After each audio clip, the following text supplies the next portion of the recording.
This is the tutorial for the lineup optimizer, and before we get into this, let me be very clear about my intentions with this optimizer. I am never going to be in the lineup optimizer business. That is not my business. It is not like I'm never going to have the best lineup optimizer on the internet, and it's not something I'm trying to achieve. What I have here on the site is a very straightforward yet flexible lineup optimizer, which is what I wanted. I wanted to be able to come in here and put in any parameter that I want and have it spit out, 50 lineups or less at a time. I want to use it for research to get an idea of the types of builds before going back and completing my actual lineups. So this is not, you're not going to be able to adjust, randomness and weigh a bunch of different things, but this is just an added bonus to the DFS On Demand membership that I think is really valuable. Okay, so I mentioned it is flexible, and what does that mean? Well, it means that you do not have to optimize lineups based on projected points. For example, you can use any stat that you want, any number that you want.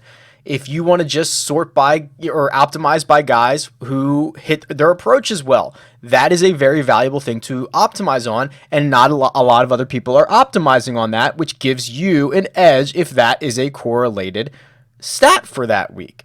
You could optimize on players' weights. Like literally, I don't care. It just has to be a number. So here's how this works.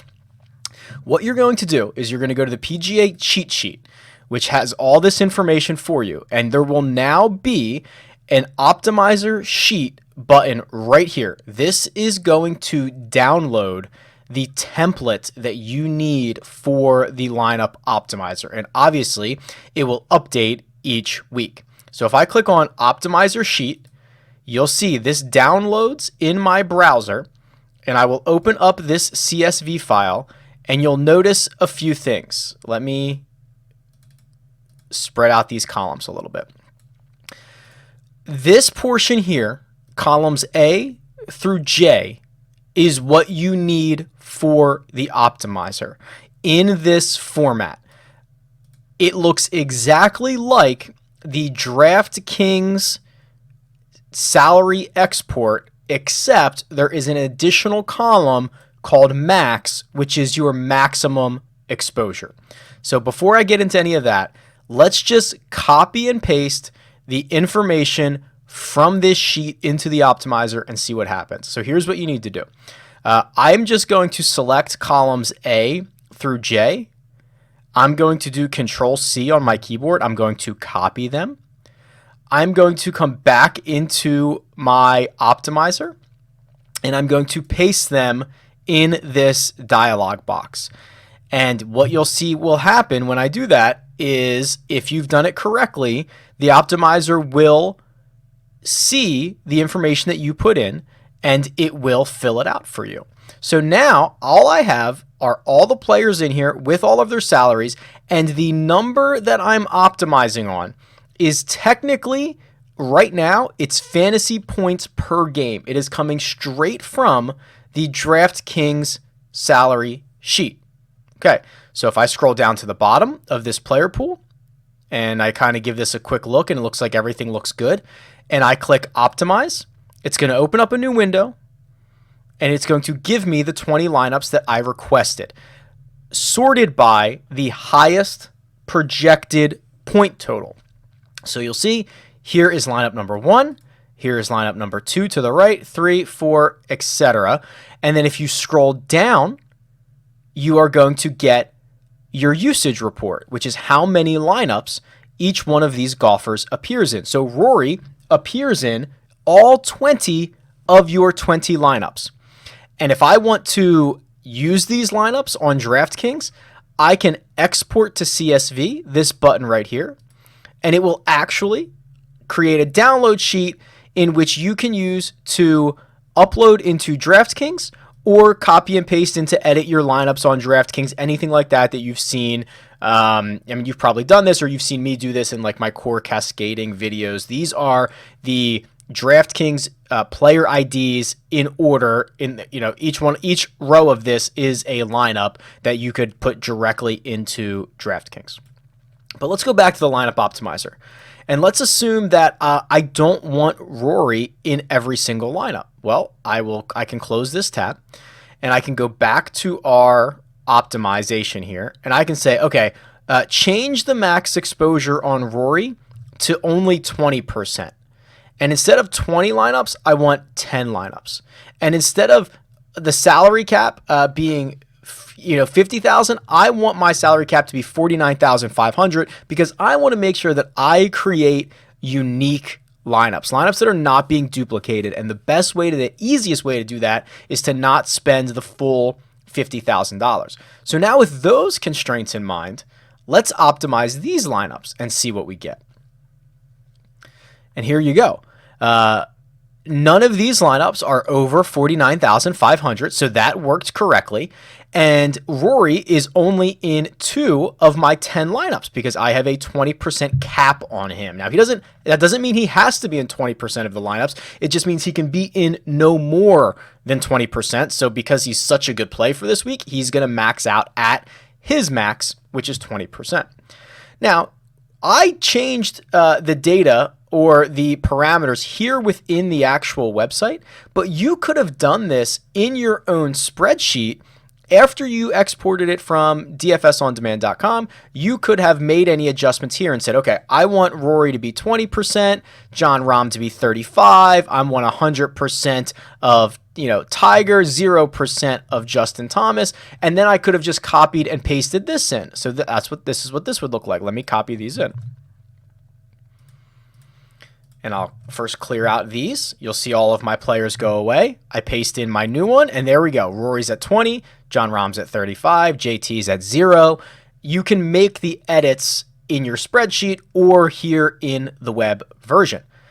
Obviously, clicking on the exclude checkbox here will exclude the golfer from your player pool, or clicking lock will lock him into your player pool in all of the lineups that you're trying to generate. Okay, that's pretty straightforward, but this is where I think this starts to get really cool. What if I don't want to optimize off of fantasy points, which I think is not necessarily the best way to do this? Well, the new download sheet that I just updated, it actually comes out with each golfer's strokes gained numbers along with it.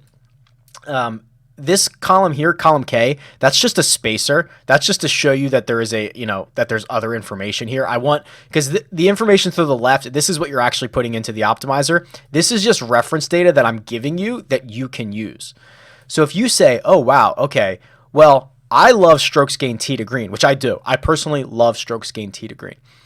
I want to see what the best possible strokes gained tee to green lineup I can put together and stay under $50,000, okay? So all I'm going to do now is I'm just going to copy all of the strokes gained tee to green numbers, and I'm going to paste them in my projected column. That is the column I, is what the optimizer is optimizing on.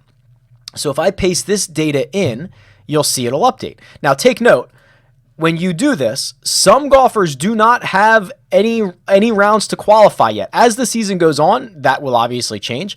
But like in this case, Sergio Garcia will not make your player pool. Now, what you could do is you could say, okay, well, Sergio, I know he's a pretty good player, or I could look at last year. Maybe I just say, give him 0.75. That's what his value is going to be here. Or I can leave it blank. It's entirely up to you. So now, let's return our max back to 100 for every golfer. Let's copy and paste this new information in and optimize on strokes gained tee to green. Let's see if this works. Okay, now our optimized number is no longer a point value, a fantasy point value. It is a strokes gained tee to green number. Let's return our salary cap to 50,000. and let's run 10 lineups and see what happens.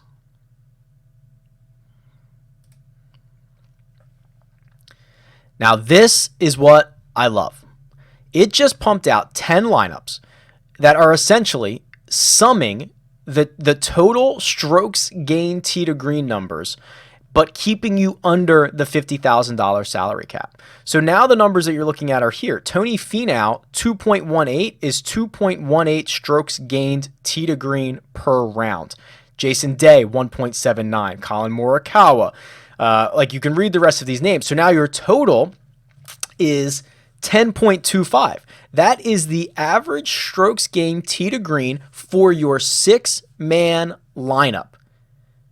I love this. This is the best. Again, my usage report is here. I can export this to a CSV, but the point of this optimizer is to give you complete flexibility.